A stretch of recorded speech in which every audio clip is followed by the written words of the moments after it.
Today morning, one of my friend who is doing physics PhD asked me the question that despite zero potential difference, why the current flows from this point C to A. That means there is a resistor which is connected across a voltage source V, and I have named it as CD. Here is C and D, and here is point C and A.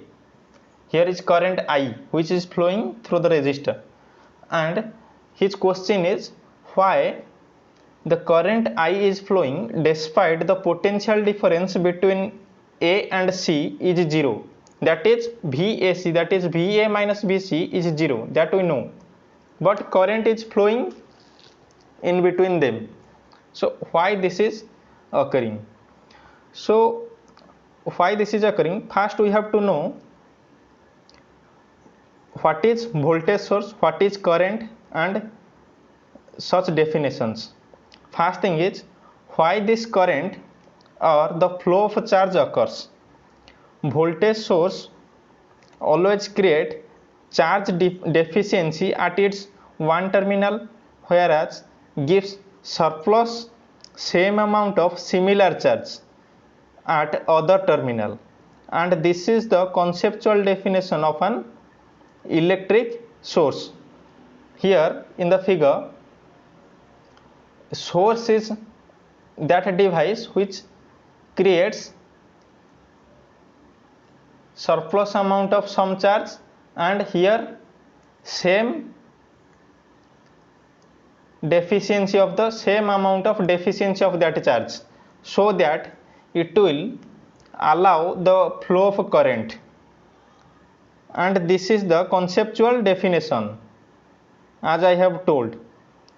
One thing here to be noticed that it is required external path to neutralize the charge deficiency and surplus, which is also known as the potential difference. This suppose here is the surplus and here is the deficiency.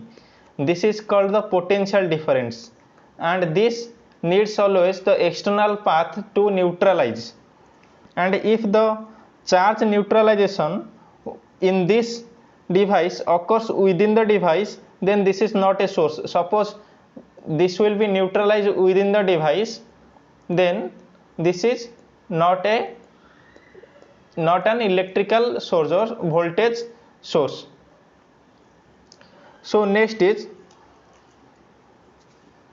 we will discuss why the current occurs.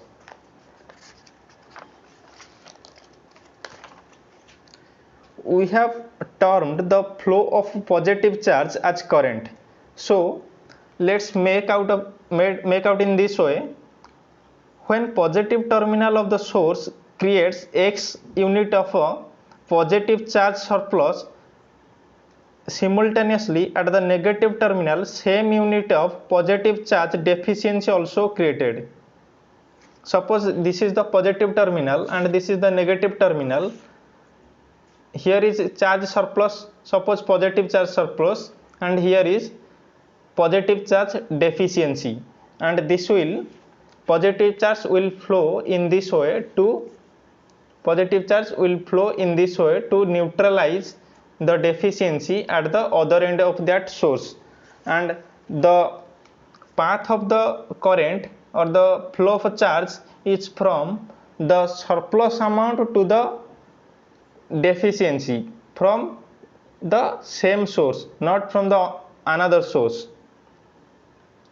So charge flow through the external path, that is conductor, from positive terminal to negative terminal of the same source only, and their nature is to reach the destination, that is negative terminal of the source, despite any opposition in the path. Once the charge come to know that there is a way to reach the destination, then they starts to run, to which we have started calling as current. Actually the positive charge does not flow, we have termed positive charge flow of positive charge as current. Actually the electron flow is actually the current, actually the current, but our convention is the flow of positive charge or the opposite direction of flow of electron is termed as current. So from point C to A in this figure, from point C to A, this is the path C to A is the part of the journey by the charges, not the whole journey. So charges have to cover from C to A, that is the part of the journey, to reach at the D, that is the negative terminal of that source V. For example, there is a shop on the way from my home to school. In this figure I have explained, from home to school there is a shop in the way. So to reach at the school I have to cross the shop. I have nothing to do at the shop. Then why I am going towards the shop? The answer is, the correct answer is, my journey from home to shop is the part of my journey from home to school. So this is the part, one part, but my journey is from home to school. So one thing I have explained that the charge flow, but in the case of current conduction, displacement and refillment occurs. Suppose here is an electron, suppose here is an hole, this will refill this hole, and here one electron will be released and this will be replaced to the simultaneously this conduction occurs. Not the same electron goes from the A to D. So this is the explanation of this concept. I think I have make it easy so that it will be understood. So thank you for watching up to here.